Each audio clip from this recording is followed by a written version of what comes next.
मेरा नाम रागिनी है। मेरे पति का इस दुनिया में कोई नहीं था सिवाय उनकी बुआ के। उन्होंने ही उन्हें पाल पोस कर बड़ा किया था। मैंने उनसे ज़्यादा अजीब औरत अपनी पूरी जिंदगी में नहीं देखी थी। कहने को तो वो बीमार बिस्तर पर पड़ी रहती थी, लेकिन बीमारी की हालत में भी वो ऐसी ऐसी हरकतें करती थी जो अपने कदमों पर चलने वाला कोई सेहतमंद इंसान भी नहीं करेगा। वो ऐसा क्यों और कैसे करती थी, ये मुझे तब पता चला जब वो इस दुनिया से चली गईं। क्योंकि जिस रात उनकी मौत हुई थी, मैं उनके कमरे में जाकर लेट गई थी। जैसे ही मैं उनके बेड पर जाकर लेटी तो अचानक बेड हिलने लगा। जब मैंने सामने देखा तो मेरी जान निकल गई, क्योंकि सामने तो मेरे पति की बुआ सही सलामत। मेरे परिवार वालों ने मेरी शादी मानव के साथ यही सोचकर करवाई थी कि उसके परिवार में कोई भी नहीं था। सिर्फ एक उसकी बुआ ही थी जो उसकी माँ की उम्र की थी। वो उनको अपनी माँ ही मानता था, क्योंकि उसके माता पिता उसके बचपन में ही गुजर गए थे और उसकी बुआ ने कभी शादी नहीं की थी। हमने तो यही सुना था कि बुआ जी ने मानव की खातिर शादी नहीं की। उनको अपने भाई भाभी के मरने का इतना गम था कि वो अपने भतीजे मानव को अनाथों की जिंदगी गुजारने नहीं दे सकती थी। इसीलिए उन्होंने अपना जीवन मानव की जिंदगी के लिए त्याग दिया और उसकी परवरिश करने लगी, उसे पढ़ाया लिखाया। और आज वो जब शादी के लायक हुआ तो वो उसके लिए रिश्ता तलाश करने लगी। उन्होंने माँ बनकर उसकी परवरिश की और आज वो उसकी शादी करके उसकी जिम्मेदारी से फ्री हो जाना चाहती थी। मैंने सुना था कि शारदा बुआ अच्छी औरत है, लेकिन मुझे क्या पता था कि मेरी बुआ सास ही मेरे लिए एक ऐसा सवाल बन जाएंगी जिसका जवाब मुझे कभी नहीं मिलेगा। जब मेरी शादी मानव के साथ हुई तो बुआ जी अपने कदमों पर चलती थी। वो बिल्कुल ठीक थी, सेहतमंद थी। वो अपने कमरे में मुझे कभी जाने की परमिशन नहीं देती थी। वैसे तो वो घर के लगभग सारे ही काम मुझसे करवाती थी और खुद हिलकर एक गिलास पानी भी नहीं पी सकती थी, लेकिन अपना कमरा खुद ही साफ करती थी, अपना बिस्तर भी खुद ही ठीक करती थी और अपनी अलमारी को भी खुद ही मैनेज करती थी। वो अपने कमरे के दरवाजे के पास भी मुझे कभी खड़ा होने नहीं देती थी। घर के हालात पहले ही अच्छे रहे थे घर के हालात पहले ही अच्छे नहीं थे। शादी के बाद मेरे पति पर कर्ज हो गया था, इसलिए घर में कभी कोई अच्छी चीज नहीं बनती थी। एक रात मुझे अचानक स्वादिष्ट खाने की खुशबू आई। मैंने अपने पति की तरफ देखा। वो गहरी नींद में सो रहे थे। उनके चेहरे पर सुकून था और वो बिल्कुल बेखबर थे। मैं सोच में पड़ गई थी कि ये खुशबू आखिर कहाँ से आ रही है। घर के अंदर ही कहीं से खाने की खुशबू फैल रही थी। पहले मुझे लगा कि शायद ये मेरा वहम है, क्योंकि भूख भी ज्यादा लगी थी, लेकिन खुशबू मुझे बार बार महसूस हो रही थी। जब सुबह हुई तो मैंने किचन में बर्तन देखे। एक भगोनी में बची हुई ग्रेवी और एक हॉटपॉट में रोटी के छोटे छोटे टुकड़े थे। ये नज़ारा देखकर मैं हैरान रह गई थी। मेरे दिमाग में ये सवाल आया कि रात के समय ये खाना किसने बनाया और किसने खाया। मुझे लगा शायद बुआ जी ने खाया होगा, लेकिन फिर सवाल यही था कि उन्हें ये खाना लाकर किसने दिया, क्योंकि घर से बाहर होटल तो काफ़ी दूर था। मेरे पति मुझे या बुआ जी को कभी अकेले बाजार भी नहीं जाने देते थे। वो हमेशा यही कहते थे कि जो भी चीज़ चाहिए वो मैं खुद ही लाकर दूंगा। अगर मेरे साथ चलना हो तो चल सकती हो। लेकिन बुआ जी का मेरे साथ व्यवहार बहुत सख्त था। उनका नाम शारदा था। वो बड़ी खुदगर्ज औरत लगती थी, जबकि मेरा पति हमेशा यही कहता था कि उन्होंने सारी जिंदगी मेरी खातिर शादी नहीं की और मेरी अच्छी परवरिश और अच्छी शिक्षा के लिए उन्होंने लोगों के घरों में झाड़ू बर्तन तक किया है। इतना तो शायद मेरे अपने माता पिता भी मेरे लिए नहीं करते जितना बुआ जी ने किया है। वो हमेशा बुआ जी की तारीफ करते थे और उनके शुक्रगुजार रहते थे। उनका कहना था कि मेरे लिए बुआ जी ही मेरी सब कुछ है। बुआ जी की एक सहेली थी जिनका नाम अलका था। वो भी इसी मोहल्ले में रहती थी और वो अक्सर मेरी बुआ सास से मिलने के लिए घर में आती रहती थी। चाहे तेज की गर्मी हो या तेज की सर्दी, बुआ जी हमेशा उन्हें अपने कमरे में ले जाकर बैठ जाती थी। मैंने कई बार देखा था कि वो दोनों कमरे के अंदर बंद होकर घंटों तक बातें करती रहती थी और जब बाहर निकलती थी तो अलका आंटी मुझे बहुत ही अजीब नज़रों से देखती थी, जैसे मेरे बारे में कुछ जानती हूँ जो मैं नहीं जानती थी। एक दिन मैं बुआ जी के कपड़े धो रही थी, क्योंकि घर में यही मेरा रोज़ का रूटीन होता था कि सब काम मैं ही करती थी। मैं कपड़े धोकर निचोड़ रही थी जब मुझे उनकी कमीज के साथ एक अंगूठी अटकी हुई मिली थी। वो अंगूठी सोने की लग रही थी और काफी भारी थी। मैंने आइडिया लगा लिया था कि कम से कम ये 2-3 तोले की अंगूठी होगी। मैं हैरान रह गई थी। मैंने अपनी जिंदगी में इतना ज्यादा सोना नहीं देखा था। मैं गरीब जरूर थी, लेकिन सोने की एक खास चमक और रंग होता है जिसे इंसान पहचान लेता है। वो अंगूठी लेकर मैं बुआ जी के कमरे में गई। वो उस समय अपने बेड पर बैठी हुई थी। मैंने धीरे से कहा, बुआ जी, क्या ये आपकी अंगूठी है? ये कपड़ों में लगी हुई थी। वो उसे देखकर अचानक घबरा गईं और जल्दी से बोली, सोने की अंगूठी? अरे नहीं नहीं, ये तुम कैसी बातें कर रही हो? ये तो आर्टिफिशियल अंगूठी है जो मैंने अपनी उंगली में पहनी थी। हो सकता है मेरे हाथ से धोखे से निकल गई हो। अच्छा हुआ मिल गई। मैंने कहा, बुआ जी, ये तो बहुत भारी लग रही है। अगर ये पानी में गई है तो खराब हो सकती है। वो जल्दी से बोली, हाँ हाँ, ये बेकार है। तुम इसे छोड़ो, ज्यादा बातें मत करो और जाकर अपना काम करो। फिर उन्होंने मेरे हाथ से अंगूठी को जल्दी से लेकर एक तरफ रख दिया। उनके अंदाज में अजीब सी बेचैनी थी जो मैंने पहले कभी महसूस नहीं की थी। मैं कमरे से बाहर आ गई, लेकिन मेरे दिल में एक सवाल रह गया था कि अगर ये कोई मामूली अंगूठी है तो इतनी सावधानी क्यों की जा रही है। उसी समय मेरे दिमाग में अलका आंटी का चेहरा आ गया था, जो मुझे हमेशा अजीब नज़रों से देखती थी। मुझे शक होने लगा कि शायद कुछ ऐसा है जो मुझसे छुपाया जा रहा है। हमारे घर के हालात पहले ही बहुत ख़राब थे। मेरे पति पर कर्जा बढ़ता जा रहा था और घर में अक्सर ज़रूरी चीज़ भी मुश्किल से पूरी होती थी। एक दिन मेरे पति मानव ने कहा कि हालात दिन ब दिन ख़राब होते जा रहे हैं। अब हमें बहुत सी चीज़ों के बिना गुजारा करना पड़ेगा। आज से दूध नहीं आ सकेगा। दूध बहुत महंगा हो गया है। हम नाश्ते में सिंपल चाय पियेंगे। मैंने उनकी तरफ देखा। उनके चेहरे पर परेशानी थी। मैंने धीरे से कहा, ठीक है, हम जैसे भी चल रहा है वैसे ही गुजारा कर लेंगे। उन्होंने कहा कि मुझे अफसोस है, मैं तुम्हें वो ज़िंदगी नहीं दे पा रहा जो तुम्हें मिलनी चाहिए थी। मैंने जवाब दिया कि आप फिक्र मत करो, मैं आपके साथ हूँ। लेकिन सच ये था कि मेरे दिल में भी डर था, क्योंकि हालात तो सच में बहुत तेज़ी से बिगड़ रहे थे। मैंने अपने दिल में सोचा कि अगर मेरे पास कोई हुनर होता तो मैं ज़रूर कुछ कर लेती, लेकिन ना मैं ज़्यादा पढ़ी लिखी थी और ना ही मेरे पास कोई ऐसा काम था जिससे मैं पैसे कमा सकूं। इसीलिए मैंने फैसला किया था कि मैं घर का खर्च कम से कम करने में मदद करूंगी, ताकि घर का बोझ कुछ हल्का हो सके। इसी सोच के साथ मैंने खुद को मजबूत कर लिया था और हर छोटी बड़ी चीज़ में बचत करने की कोशिश शुरू कर दी थी। कभी कभी तो मुझे ऐसा लगता था जैसे बुआ जी के पास पैसे होते हैं, उनके पास दौलत है और बहुत सा सामान भी है, लेकिन वो सब कुछ छुपा रही हैं और मानव को भी कुछ नहीं बता रही। ये बात मैं किसी इल्ज़ाम की तरह नहीं सोचती थी, लेकिन घर के हालात देखकर मेरे दिमाग में ये ख्याल बार बार आता था कि इतनी तंगी के बावजूद भी वो कभी कभी अचानक गायब हो जाती थी। वो कभी सुबह घर से निकल जाती थी और शाम को वापस आती थी, और कभी कभी तो सारा दिन घर में ही नजर आती थी। एक दिन ऐसा हुआ कि वो सुबह घर से गई और शाम तक वापस ही नहीं आई थी। मैं पूरा दिन घर के कामों में लगी रही और बहुत ज़्यादा थक गई थी। जब वो वापस आए तो मैंने अपने पति से धीरे से कहा कि मैं बहुत थक गई हूँ, आज पूरा दिन काम ही किया है। बुआ जी भी घर पर नहीं थी, इसलिए सारा काम मुझे ही देखना पड़ा। ये बात सुनते ही बुआ जी जल्दी से बोली, अरे मैं कहाँ गई थी रागिनी, तुम झूठ क्यों बोल रही हो मानव से? ये सुनकर मैं हैरान रह गई थी। मैंने कहा, मैंने तो सिर्फ यही कहा है कि आप घर पर नहीं थी।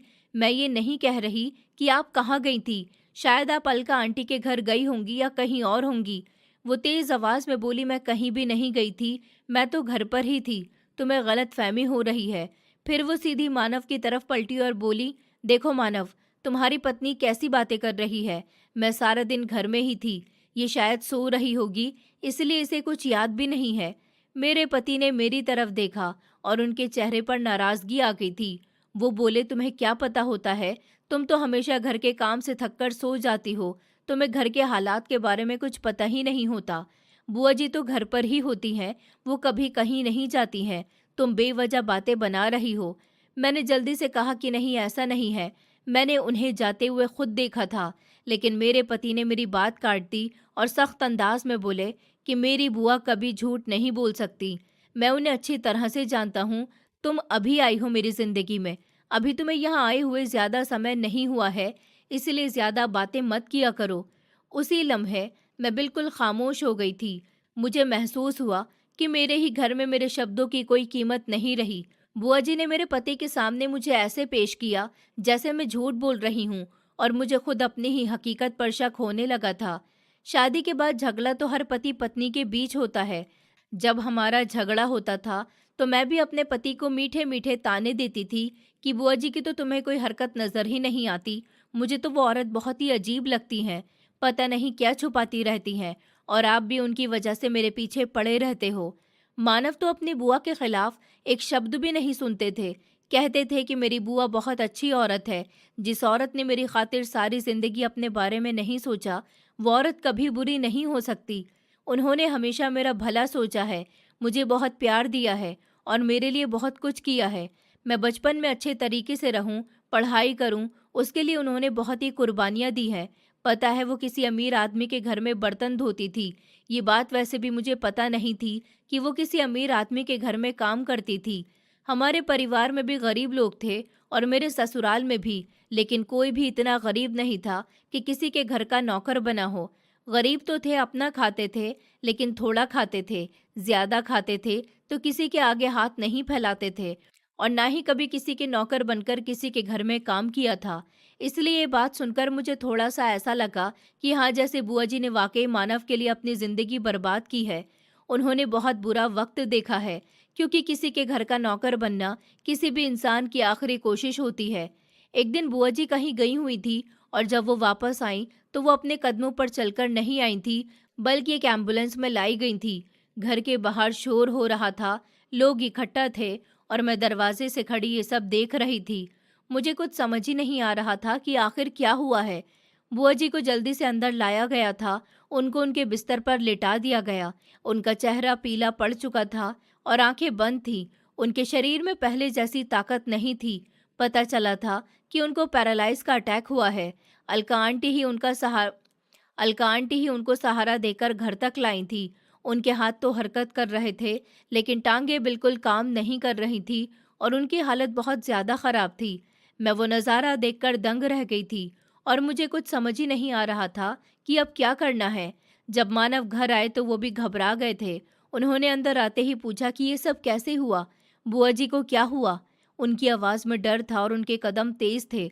मैं जैसे ही बोलने लगी कि शायद वो कहीं गई थी और वहां से उनको कुछ हुआ, तो जल्दी से अलका आंटी ने मेरी बात काट दी। उन्होंने तेजी से कहा कि नहीं नहीं, ये बात गलत है। ये छत पर जा रही थी और सीढ़ियों से गिर गई। मैं खामोश हो गई और मेरी आंखें उन दोनों पर ही जम गईं।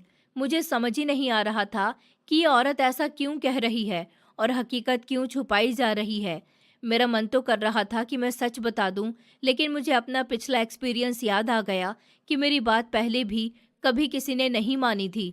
इसलिए मैं खामोश खड़ी रही। मेरे पति ने अलका आंटी की बात सुनकर जल्दी से यकीन कर लिया था और मेरी तरफ देखकर कहा कि तुम्हें क्या पता होता है, तुम तो हमेशा गलत बातें ही सोचती हो। तुमने मेरी बुआ जी को देखा ही कब है? मैंने धीरे से कहा कि मैंने उन्हें जाते हुए देखा था, लेकिन मेरी बात किसी ने नहीं सुनी। अलका आंटी ने मेरे पति के कंधे पर हाथ रखा और कहा, बेटा तुम फिक्र मत करो, ये सब एक हादसा है और तुम्हारी बुआ अब आराम करेंगी। फिर वो जाने लगी और जाते जाते उन्होंने मेरी तरफ देखा और कहा कि ख्याल रखना शारदा का, और जो वो कहे उसे मानना, और जैसा वो कहे उसको मान लिया करो, इसी में तुम्हारी भलाई है। उनके अंदाज में एक अजीब सी सख्ती थी, जैसे ये नसीहत नहीं बल्कि कोई हुक्म हो। मैं उनकी आंखों में देखकर खामोश हो गई थी और मुझे अंदर से एक अजीब सा डर महसूस हुआ था। उस दिन के बाद बुआ जी पूरी तरह से बिस्तर पर आ गई थी। अब उनके सारे काम मेरे सर पर आ गए थे। मैं उनको खाना खिलाती थी, मैं उनके कपड़े बदलती थी, मैं उन्हें बाथरूम तक लेकर जाती थी और मैं ही उनकी सेवा करती थी। उनका शरीर लाचार हो गया था, लेकिन उनकी आंखों में अभी भी वही पुराना सख्तपन मौजूद था। मैं उनके पास बैठती थी तो वो अक्सर मुझे खामोशी से देखती रहती थी, जैसे वो कुछ कहना चाहती हूँ, लेकिन कह नहीं सकती। घर का सारा बोझ मेरे कंधों पर आ गया था और मैं अंदर से थकने लगी थी। मुझे गुस्सा भी आता था, लेकिन मैं जाहिर नहीं कर सकती थी, क्योंकि मैं समझती थी कि एक बीमार इंसान के साथ सख्ती नहीं करनी चाहिए। लेकिन दिल के अंदर एक दर्द भी था, क्योंकि वही औरत थी जिसने मुझे हमेशा झूठा बनाया था और जिसने मेरे बारे में मेरे पति के सामने मुझे गलत साबित कर दिया था। मैं अक्सर सोचती थी कि ये औरत आखिर मुझसे क्या छुपा रही है और क्यों अपनी जिंदगी के बारे में सच नहीं बताती। मुझे ये भी महसूस होता था कि अलका आंटी का अंदाज उस दिन के बाद और भी ज्यादा सख्त हो गया था। वो जब भी आती थी मुझे देखकर ऐसे बात करती थी जैसे मैं घर की कोई अहम चीज नहीं हूँ। एक दिन मैंने दिल में सोचा कि शायद सच जानना ही मेरे लिए सबसे बड़ी परीक्षा है, लेकिन फिर मैं रुक जाती थी, क्योंकि मैं जानती थी कि अगर मैंने वो दोबारा कोई बात की तो शायद फिर से मुझे ही गलत साबित कर दिया जाएगा। इसलिए मैंने खामोशी को अपना हिस्सा बना लिया था और हर दिन उसी बोझ के साथ जिंदगी गुजरती गई, जिसमें सेवा भी थी, खामोशी भी थी और एक अंदरूनी जंग भी थी। मुझे अक्सर ये एहसास होता था कि जो औरत मेरे सामने बेबस पड़ी है, वो कभी मेरे लिए सबसे बड़ा सवाल थी, और अब वही सवाल मेरे हर दिन को खामोशी से खा रहा था। बुआ जी को बिस्तर पर पड़े हुए 3 महीने गुजर चुके थे। उस दौरान घर की जिंदगी पूरी तरह से बदल चुकी थी। वो अब चल फिर नहीं सकती थी और उनकी सारी जिम्मेदारी मुझ पर थी। अक्सर मुझे ऐसा महसूस होता था जैसे उनके कमरे में कोई आता जाता है या अंदर हल्की हल्की बातों की आवाज़ आती है, लेकिन वो मुझे पहले ही सख्ती से कह चुकी थी कि जब तक मैं खुद ना बुलाऊं, तुम अपने आप मेरे कमरे में मत आना।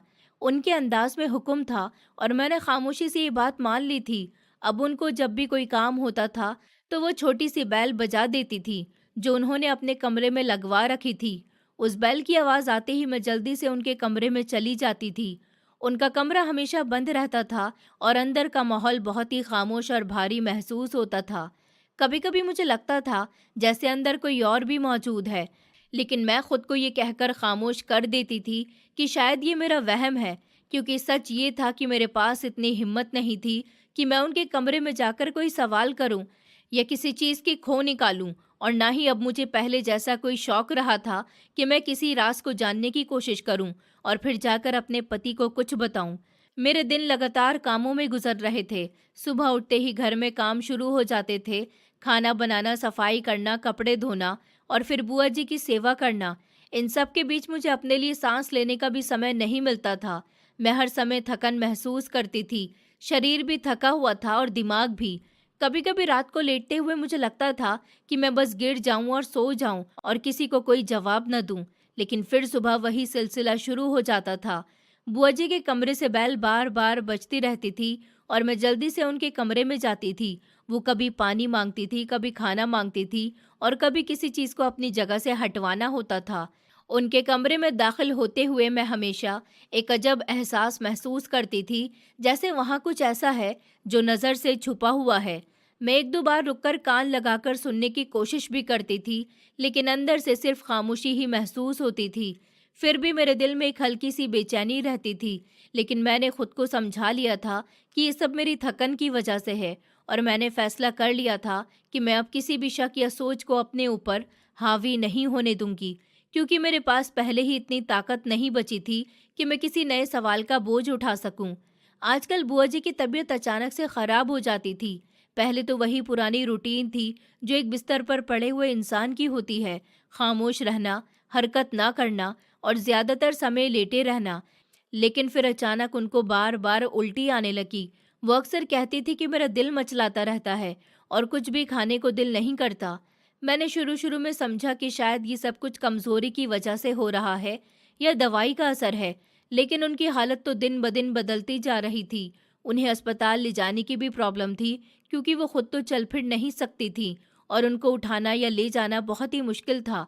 फिर एक दिन उनके चौथे महीने के चेकअप का टाइम आया, जिसके लिए डॉक्टर ने पहले ही कहा था कि 4 महीने बाद ज़रूर दिखाना। हम उन्हें अस्पताल लेकर गए थे। अस्पताल का माहौल वैसे ही भारी और अजीब सा होता है। सफ़ेद दीवारें, लंबे रास्तों में चलते हुए लोग और हर तरफ एक खामोशी सी बेचैनी। डॉक्टर ने उनका चेकअप किया और फाइल देखकर कहा कि पैरालाइज में कोई खास बेहतरी तो नहीं आई है। फिर मैंने उनकी नई परेशानियों के बारे में बताया कि इनको उल्टियाँ आती हैं और ये खाना भी ठीक से नहीं खा रही हैं और शरीर में कमज़ोरी बढ़ती जा रही है। डॉक्टर ने थोड़ी देर सोचा और फिर कहा कि इन सब परेशानियों की तो कोई ख़ास वजह नहीं होनी चाहिए, लेकिन फिर भी कुछ टेस्ट करवाने होंगे ताकि तसल्ली हो जाए। उन्होंने कुछ टेस्ट लिख कर दिए थे। हम जल्दी में थे, इसलिए ज़्यादा देर अस्पताल में नहीं रुके थे।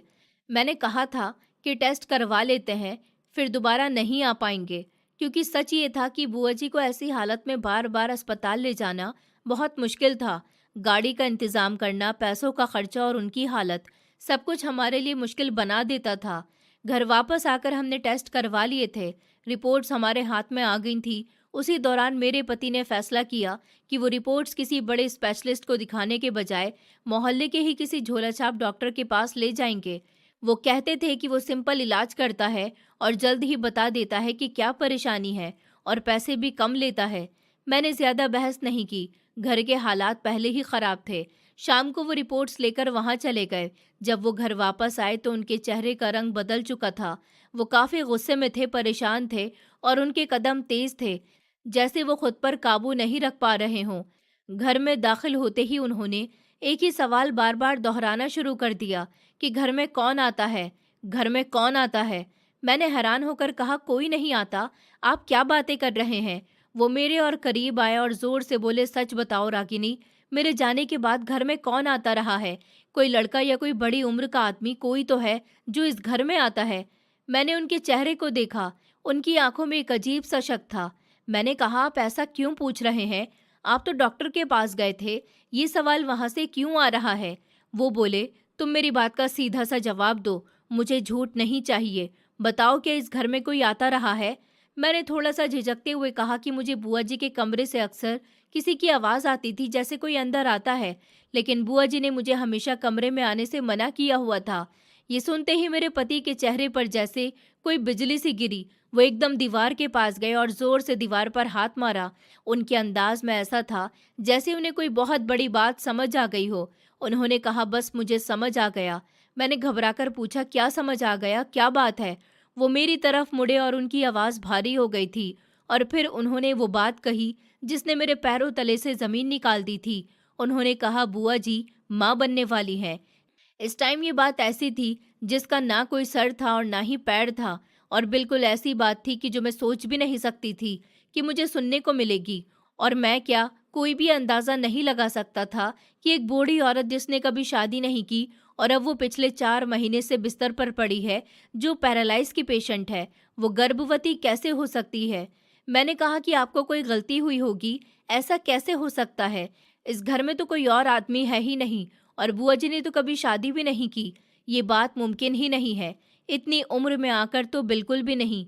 मेरी आवाज़ में हैरानी भी थी और डर भी था। मेरे पति गुस्से में टहल रहे थे, उनके कदम तेज थे और चेहरा लाल हो रहा था, जैसे वो किसी अंदरूनी दबाव में हों। उन्होंने कहा, शायद डॉक्टर से गलती हो गई होगी, इसलिए मैं बड़े डॉक्टर के पास जा रहा हूँ। प्रार्थना करो कि वो ये कह दे कि ये सब गलत है, नहीं तो इस घर में बहुत कुछ बुरा हो जाएगा। उनके अंदाज में खतरे का एहसास था, जैसे वो किसी आने वाले तूफान को महसूस कर रहे हों। वो जाने लगे तो जाते जाते उन्होंने भी मुझे डांट दिया था।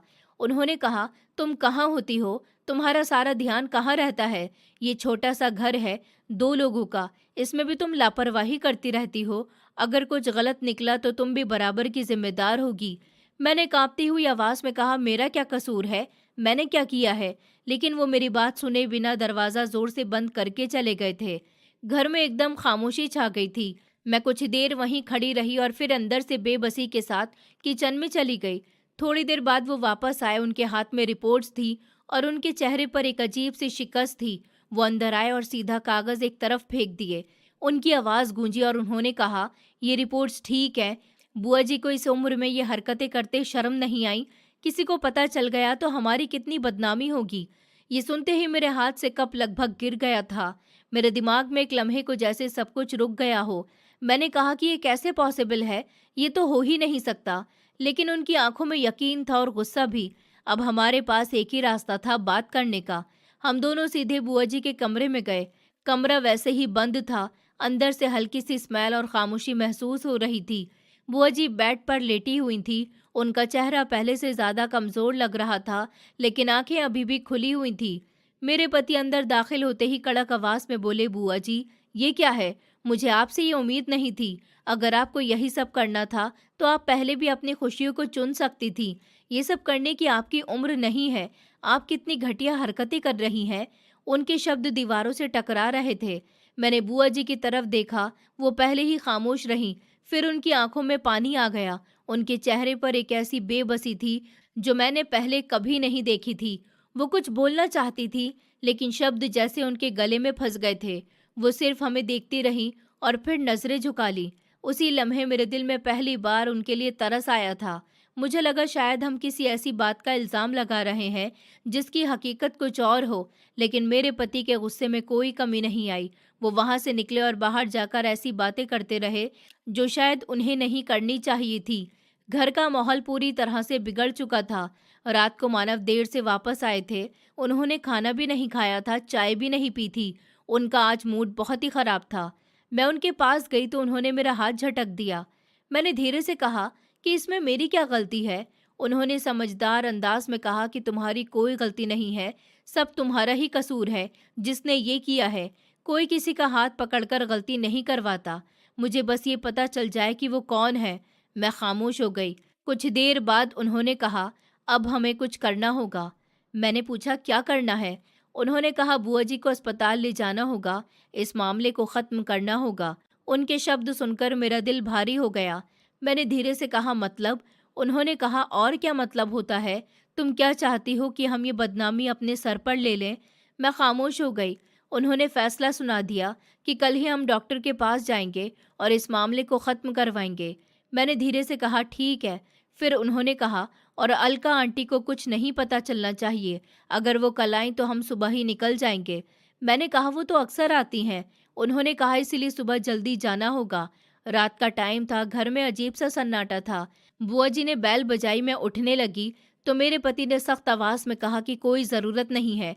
उन्हें भी एहसास होना चाहिए कि अब वो अपनी मर्जी से कुछ नहीं कर सकती। उन्हें पड़े रहने दो। मैंने कहा, शायद उन्हें पानी चाहिए होगा। उन्होंने कहा, क्या तुमने पानी नहीं रखा था? मैंने कहा, रखा था, लेकिन वो फिर भी मुझे बुलाती है। मानव ने कहा, वो खुद पी लेंगी, उनके हाथ सलामत हैं। उसके बाद उन्होंने मुझे भी रोक दिया और कहा कि सो जाओ। मैं थकान से पहले ही टूटी हुई थी और फिर धीरे धीरे वो रात भी इसी भारी खामोशी में डूब गई। सुबह की हल्की रोशनी खिड़की से अंदर आ रही थी और घर में एक अजीब सा सन्नाटा था। फिर रोज की तरह उठकर सीधा मैं बुआ जी के कमरे में गई। दिल में कोई खास बात नहीं थी, सिर्फ यही सोच थी कि उन्हें उठाकर मुंह धुलवाकर और फिर अस्पताल ले जाने की तैयारी कर लेते हैं। मैंने कमरे में जाकर धीरे से कहा, बुआ जी उठ जाइए, मुंह हाथ धो लीजिए, फिर हमें अस्पताल जाना है। वो इसी तरह बिस्तर पर लेटी हुई थी जैसे हमेशा लेटी रहती थी। मैंने दोबारा उन्हें आवाज़ दी, लेकिन कोई जवाब नहीं आया। मैंने सोचा शायद वो गहरी नींद में सो रही हैं। मैं उनके करीब गई और उनके कंधे को हिलाया। जैसे ही मैंने उन्हें हिलाया, उनका बाजू बेजान सा हुआ। वो उठा और फिर धीरे से नीचे गिर गया। उसी लम्हे मेरे हाथ रुक गए थे। मेरे शरीर में एक झटका सा लगा था और दिल तेजी से धड़कने लगा। मैंने जल्दी से बुआ जी को आवाज़ दी, बुआ जी उठ जाइए, बुआ जी। लेकिन इस बार भी कोई हरकत नहीं हुई थी। मेरी आवाज़ कांपने लगी और मैं तेजी से बाहर भागी और अपने पति को आवाज़ दी, मानव देखिए, जल्दी चलिए, कुछ ठीक नहीं है। वो भागते हुए अंदर आया और सीधा उनके पास जाकर बैठ गए। उन्होंने उनका हाथ पकड़ा और चेहरा देखा। फिर एक लम्हे के लिए वो बिल्कुल खामोश हो गए। उनकी आंखों में एकदम से डर और इनकार एक साथ आ गए थे। फिर उन्होंने जोर से कहा, बुआ जी उठो, बुआ जी। लेकिन कोई जवाब नहीं आया। उन्होंने दोबारा हाथ पकड़ा और फिर अचानक उनका चेहरा बिगड़ गया। उनकी आवाज़ टूट गई और वो बोले, ये क्या हो गया है? ये कैसे हो सकता है? फिर डॉक्टर को बुलाने की कोशिश की गई, लेकिन बहुत देर हो चुकी थी। कुछ देर के बाद हकीकत हमारे सामने आ गई कि बुआ जी अब इस दुनिया में नहीं रहीं। ये सुनकर मेरे पति के हाथ से सब कुछ गिर गया था। वो एकदम ज़मीन पर बैठ गए और रोने लगे। उनकी आवाज़ घर में गूंज रही थी और वो बार बार एक ही बात दोहरा रहे थे, ये क्या हो गया? ये मैंने क्या कर दिया? मैंने सोचा भी नहीं था। उनके शब्दों में पछतावा था और दर्द था। वो कह रहे थे कि लगता है मेरी बातों ने उन्हें तोड़ दिया। मैं भी वहीं खड़ी थी और मुझे समझ नहीं आ रहा था कि मैं क्या महसूस करूं। दुख भी था और एक अजीब सी खामोशी भी, जैसे घर में किसी ने अचानक वक्त रोक दिया हो। कुछ देर के बाद रिश्तेदारों को फ़ोन किया गया। घर में लोगों का आना जाना शुरू हो गया। हर तरफ अफसोस की आवाज़ थी और सन्नाटे में धीरे धीरे शोर भरने लगा। उसी दौरान अलका आंटी भी आईं। वो अंदर आईं तो उनके चेहरे पर कोई खास एक्सप्रेशन नहीं थे। वो सीधे कमरे में गईं, बुआ जी को देखा, कुछ देर खड़ी रही और फिर खामोशी से बाहर आ गईं। न उन्होंने कुछ कहा न कुछ पूछा, बस चुप थीं। जो उनके साथ आई थी और उनके साथ ही चली गईं। बुआ जी के क्रियाक्रम की प्रक्रिया शुरू कर दी गई थी। फिर उनका अंतिम संस्कार किया गया। उनका कमरा खाली हो गया था, वही कमरा जहाँ कभी अजीब सी खामोशी होती थी, लेकिन अब वो पूरी तरह से सुनसान हो चुका था। दीवारें भी जैसे बेजान हो गई हों। मेरे पति पर यह सब बहुत भारी था। पहले दिन वो बिल्कुल खामोश रहे, न खाना खाया, न किसी से बात करते। वो सिर्फ बैठे रहते थे और कभी कभी तो उनकी आंखें भर आती थी। एक हफ्ता इसी कंडीशन में गुजर गया था। घर का माहौल पूरी तरह से बदल चुका था। फिर धीरे धीरे वो नॉर्मल होने लगे थे, लेकिन पुरानी जिंदगी वापस नहीं आ सकी। मैं भी खामोश थी और वक्त के साथ खुद को संभालने की कोशिश कर रही थी, क्योंकि हकीकत ये थी कि मरने वालों के साथ कोई मर नहीं जाता। जिंदगी फिर भी चलती रहती है, चाहे दिल के अंदर कितने ही सवाल क्यों न रह जाएं।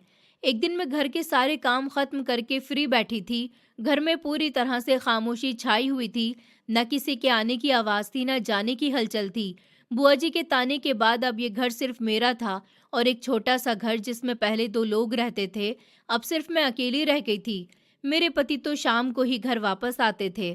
काम बहुत कम थे, लेकिन वक्त बहुत भारी लगता था। पहले कम से कम कोई आवाज़ तो होती थी कि कोई बुलाने वाला, कोई हुक्म देने वाला है। अब सिर्फ दीवारें थीं और खामोशी थी। मेरे पास कोई मोबाइल भी नहीं था, इसलिए बाहर की दुनिया से भी कांटेक्ट नहीं था। दिन गुजरते थे और रातें और भी लंबी हो जाती थी। मैं कुछ देर कमरे में बैठी रही, फिर उठकर धीरे धीरे बुआ जी के कमरे की तरफ चली गई। वो कमरा अब खाली था, लेकिन फिर भी उसमें एक अजीब सा एहसास मौजूद था। मैं अंदर गई और बिना सोचे समझे बुआ जी के बेड पर जाकर लेट गई। मुझे खुद भी नहीं पता था कि मैं ये क्यों कर रही हूँ, लेकिन वो एक ऐसा लम्हा था जैसे दिमाग थक चुका हो और शरीर को कोई जगह चाहिए हो। मैं लेटी हुई थी कि अचानक मुझे महसूस हुआ जैसे बेड हिल रहा हो, जैसे कोई नीचे बैठा हो और बेड को कोई हिला रहा हो। मेरे दिल की धड़कनें तेज हो गईं। मैं जल्दी से उठ गई, मेरी सांसें तेज हो चुकी थी। मैंने कमरे में चारों तरफ देखा, कमरा वैसा ही खाली था, लेकिन खामोशी पहले से भी ज्यादा भारी लग रही थी। फिर मेरी नज़र खिड़की की तरफ गई। खिड़की के पास एक औरत खड़ी हुई थी। वो बिल्कुल सीधी खड़ी थी, उसका रुख खिड़की की तरफ था और बाल हल्की हवा में धीरे धीरे हिल रहे थे। मेरे शरीर में सनसनाहट दौड़ गई। मैंने कांपती हुई आवाज में पूछा, तुम कौन हो? लेकिन वो बोली नहीं। वो वैसे ही खड़ी रही जैसे वो मुझे सुन ही नहीं रही हो। मैंने दोबारा कहा, यहाँ कैसे आई हो और इस समय क्या चाहती हो? फिर उसने धीरे से अपना चेहरा मेरी तरफ मोड़ा और जैसे ही उसका चेहरा मेरे सामने आया, मेरी सांसें रुक गईं। वो मेरे पति की बुआ थी। मेरी आंखों के सामने जैसे सारी दुनिया धुंधला गई हो। वो मुझे देख रही थी, लेकिन उनकी आंखों में वही पुरानी खामोशी थी। फिर उन्होंने धीरे से बेड की तरफ इशारा किया, जैसे वो मुझे कुछ दिखाना चाह रही हों। मैंने डरते हुए बेड की तरफ देखा। मुझे लगा जैसे नीचे कुछ है या कुछ छुपा हुआ है। मेरे हाथ पांव कांपने लगे थे। मैंने घबराकर कहा कि नहीं नहीं, यहाँ मत आओ, यहाँ से चली जाओ। मेरी आवाज़ टूट रही थी। मेरा शरीर जैसे जम गया हो। मैं हरकत नहीं कर पा रही थी। फिर अचानक मुझे किसी ने जोर से हिलाया। मैं एक झटके से उठ गई। मेरे सामने मेरा पति था। मैं अपने कमरे में बिस्तर पर लेटी हुई थी। मैं पसीने से भीगी हुई थी और सांस तेज थी। वो मुझे देखकर बोले, क्या हुआ है? क्या कोई बुरा सपना देख लिया? मैंने कांपती हुई आवाज में कहा कि हाँ, बहुत बुरा सपना था। उन्होंने कहा, क्या देखा? मैं कुछ देर खामोश रही। मेरे दिमाग में वो नज़ारा बार बार चल रहा था, लेकिन मैंने कुछ नहीं बताया। मैंने कहा, कुछ नहीं, बस बुरा सपना था। वो मेरे पास बैठ गए और धीरे से बोले, तुम बहुत थक जाती हो, इसलिए ऐसे सपने आते हैं। सो जाओ, आराम करो। मैंने सर हिला दिया और आंखें बंद कर ली, लेकिन मुझे नींद नहीं आ रही थी। वो नज़ारा मेरे दिमाग में बार बार आ रहा था। वो खिड़की, वो इशारा और वो बेड। मैं खुद को समझा रही थी कि ये सिर्फ सपना था, लेकिन दिल के अंदर एक छोटा सा हिस्सा बार बार यही कह रहा था कि ये सिर्फ सपना नहीं था। कुछ दिन तक यही कंडीशन रही। मैं रोज़ के काम करती रही, लेकिन मेरा दिमाग कहीं और उलझा रहता था। और फिर वो बात मेरे अंदर बैठ गई कि शायद वो कुछ समझाने की कोशिश कर रही थी। शायद ये सिर्फ मेरे डर और थकान का नतीजा था, लेकिन इस सवाल का जवाब मेरे पास फिर भी नहीं था। इधर हालात दिन ब दिन और भी बिगड़ते जा रहे थे।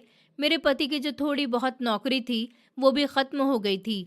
अब सिर्फ मजदूरी का सहारा रह गया था। वो सुबह सवेरे घर से निकल जाते थे और शाम को थके हुए वापस आते थे। उनके चेहरे पर हर समय गुस्सा और बेबसी एक साथ होती थी। पहले इस घर में कम से कम कुछ न कुछ खाने को मिल जाता था। कभी रोटी के साथ कोई सब्जी बन जाती थी, कभी सिंपल सा खाना बन जाता था, लेकिन अब हालात ये हो गए थे कि अक्सर सिर्फ एक समय की रोटी ही नसीब होती थी। मैं भी अंदर से टूट रही थी। घर की दीवारें भी जैसे खामोशी से हमारे हालात को देख रही थी। हर दिन एक जैसे बोझ के साथ गुजरता था। न कोई खुशी थी, न कोई हल्की सी हंसी, सिर्फ थकान और परेशानी थी। मेरा सर अक्सर दर्द करता रहता था। मैं हर समय सोचों में खोई रहती थी और उन्हीं सोचों के बीच वही सपना बार बार आता था। वो नज़ारा, बुआ जी का उनका कमरा और वो बेड की तरफ इशारा। कभी वो मुझे खिड़की के पास खड़ी हुई नजर आती थी, तो कभी बेड के पास दिखाई देती थी। उनका अंदाज हमेशा खामोश और अजीब सा होता था। मैं डर जाती थी। आँख खुलने के बाद भी देर तक काँपती रहती थी। मुझे समझ ही नहीं आता था कि ये सपना क्यों बार बार आ रहा है। मैं खुद को समझाती थी कि ये सिर्फ दिमागी दबाव है, थकान है और शायद दिल के अंदर छुपे हुए डर का असर है, लेकिन फिर भी दिल मानने को तैयार नहीं होता था। एक दिन मोहल्ले में किसी ने अपने घर में हवन पूजन रखा था। कुछ औरतें मुझे भी बुलाने आई थीं। मैंने सोचा कि मैं भी चली जाती हूँ, कम से कम दिल को थोड़ा सुकून ही मिल जाएगा। मेरे पति ने भी मुझे जाने की इजाज़त दे दी थी, क्योंकि वो खुद भी बहुत थके हुए थे, इसलिए उन्होंने कुछ नहीं कहा था। मैं वहाँ गई। वहाँ घर के माहौल से बिल्कुल अलग सुकून भरा माहौल था। लोग बैठे हुए थे, हवन हो रहा था और आखिर में प्रार्थना करने के बाद मन को शांति मिली थी। मैंने भी आंखें बंद करके प्रार्थना की थी और अपने दिल की सारी परेशानियां ईश्वर के हवाले कर दी थी। मुझे कुछ समझ ही नहीं आ रहा था। मैं ऊपर वाले से सिर्फ यही प्रार्थना कर रही थी कि जो भी मैं सपने में देख रही हूँ, मुझे सब कुछ समझ आ जाए। हवन हो जाने के बाद मैंने वहाँ मौजूद पंडित जी से बात की। ये पंडित जी भविष्यवाणी भी करते थे। मैं उनके पास गई और पैर छूकर उनका आशीर्वाद लिया। उन्होंने मुझे आशीर्वाद दिया और पूछा, बताओ बेटी, क्या परेशानी है? मेरी आवाज़ थोड़ी कांप रही थी। मैंने उनको सारी बात बतानी शुरू कर दी थी। मैंने कहा कि मेरे पति की बुआ इस दुनिया से जा चुकी हैं। वो हमारे साथ हमारे ही घर में रहती थी, लेकिन वो बार बार मुझे सपने में दिखाई देती हैं और हर रोज़ मुझे एक ही सपना आता है। कभी वो मुझे खिड़की के पास नजर आती हैं, कभी बेड की तरफ इशारा करती हैं और हर बार मैं डर जाती हूँ। पंडित जी खामोशी से मेरी बात सुनते रहे। फिर उन्होंने धीरे से कहा, ये सपना बार बार आना कोई इत्तेफाक भी हो सकता है और कोई इशारा भी हो सकता है। तुम उनके लिए घर में हवन करवाओ, क्योंकि कभी कभी दिल का सुकून भी सपनों को बदल देता है। मैंने कहा, मैं तो खुद भी घर में पूजा करती हूँ, लेकिन हमारे पास कोई खास इंतजाम नहीं है। हम कोई बड़ी पूजा नहीं करवा सकते, ना ही कुछ और। वो बोले, कोई बात नहीं बेटी, अपने घर में उनकी आत्मा की शांति के लिए प्रार्थना करती रहो। उनके नाम से सुबह सुबह पूजन करो। उन्होंने एक और बात धीरे से कही कि जब तक 7 दिन पूरे नहीं हो जाते, तब तक लगातार उनकी आत्मा के लिए पूजा करती रहो, क्योंकि कभी कभी लोगों के दिल में बातें रह जाती हैं और कभी कभी दिमाग हमें उन्हीं सपनों में लेकर चला जाता है। मैंने उनकी बात सुनकर सर हिला दिया था, लेकिन मेरे दिल में फिर भी वही उलझन थी कि अगर ये सब दिमागी परेशानी है, तो सपना हमेशा एक ही क्यों आता है। घर वापस आकर भी मैं काफ़ी देर तक इसी बारे में सोचती रही। रात को मैंने बुआ जी के लिए प्रार्थना की और उनका नाम लेकर उनकी आत्मा की शांति के लिए भी खूब सारी प्रार्थना की, लेकिन फिर भी वो सपना फिर से आया था। बल्कि मुझे ऐसा लगने लगा कि वो सपना मेरे अंदर गहरा होता जा रहा है। और एक दिन मैंने फैसला कर लिया। मैंने सोचा कि जो कुछ सपने में होता है, मैं उसे एक बार हकीकत में करके देखूंगी, क्योंकि मेरा दिमाग अब इस बात को स्वीकार नहीं कर रहा था कि ये सिर्फ सपना है। इस सपने में मैं अक्सर उनके कमरे में जाती थी, बिस्तर के पास बैठ जाती थी और फिर वो मुझे देखती थी और बिस्तर की तरफ इशारा करती थी। अब मेरे अंदर एक अजीब सा डर और इंटरेस्ट दोनों एक साथ थे। मैं सोचने लगी कि अगर मैं भी वैसा ही करूं जैसा सपने में करती हूं, तो शायद मुझे कोई जवाब मिल जाए। लेकिन मेरा दिल बहुत घबरा रहा था, क्योंकि ये सब मेरे लिए आसान नहीं था। मैं डर रही थी कि कहीं हकीकत में भी कुछ ऐसा ना हो जाए। लेकिन फिर भी मेरे अंदर एक जिद थी, एक बेचैनी थी, जो मुझे खामोश बैठने नहीं दे रही थी। और इसी बेचैनी के साथ मैंने फैसला कर लिया था कि अब मैं इस बात को खुद समझने की कोशिश करूंगी। अगले दिन मैंने घर के सारे काम रोज के मुताबिक पूरे कर लिए थे। घर की साफ सफाई करना, कपड़े धोना और बाकी छोटे मोटे काम भी खत्म करने के बाद लगभग मैं शाम के 5 बजे तक फ्री हो चुकी थी। ये वही समय था जो अक्सर मेरे सपने में भी होता था, क्योंकि सपने में भी शाम का ही समय हो रहा होता था। इसी वजह से मेरे दिल में एक अजीब सी बेचैनी जो पहले से ही मौजूद थी। मैंने कुछ देर कमरे में बैठकर सांस बहाल की थी और फिर धीरे धीरे बुआ जी के कमरे की तरफ चल पड़ी थी। वही कमरा जो अब खाली था, लेकिन फिर भी किसी भारी एहसास से भरा हुआ लगता था। मैं अंदर दाखिल हुई तो कमरे में एक अजीब सी खामोशी थी, जैसे आवाज़ भी वहां आकर रुक जाती हो। मैंने धीरे से दरवाज़ा बंद किया और एक नज़र चारों तरफ देखा। बुआ जी की अलमारी उसी जगह पर खड़ी हुई थी। मैं बिना सोचे समझे उसके करीब गई और अलमारी का दरवाज़ा खोल दिया। अंदर सिर्फ कपड़े थे, कुछ पुराने कपड़े, कुछ फोल्ड किए हुए कपड़े भी थे और कुछ बिखरे हुए कपड़े भी थे। साथ ही कुछ पुराने कागजात रखे हुए थे और कुछ पुरानी फोटोज भी थी। मैंने एक एक चीज को ध्यान से देखा। मेरे दिमाग में वही पुरानी बातें घूमने लगी। वो अंगूठी जिसके बारे में मुझे आज तक शक था कि वो असल में क्या थी। मैंने अलमारी बंद कर दी और फिर मेरी नज़र बिस्तर की तरफ गई। वही बेड जिस पर वो हमेशा लेटी रहती थी। मैं धीरे से चलकर उसके पास गई और कुछ लम्हे खड़ी रही। मेरा दिल बहुत तेजी से धड़क रहा था, जैसे अंदर कुछ होने वाला हो। मैं हिम्मत करके बेड पर बैठ गई, फिर धीरे से लेट गई और आंखें बंद कर लीं। मुझे अब डर लग रहा था, लेकिन फिर भी मुझे हिम्मत करनी थी।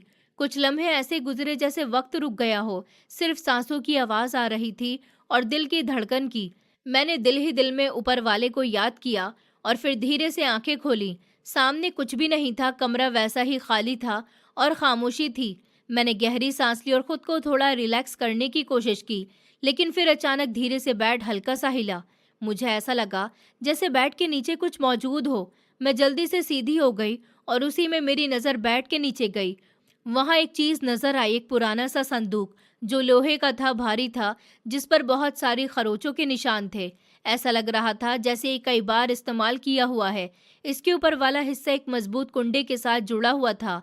असल बात ये थी कि ये बेड इसी संदूक के ऊपर रखा हुआ था और संदूक के कुंडे की वजह से बेड का एक पाँव पूरी तरह से ज़मीन को नहीं छू रहा था। इसी वजह से वो हिलता हुआ महसूस हो रहा था।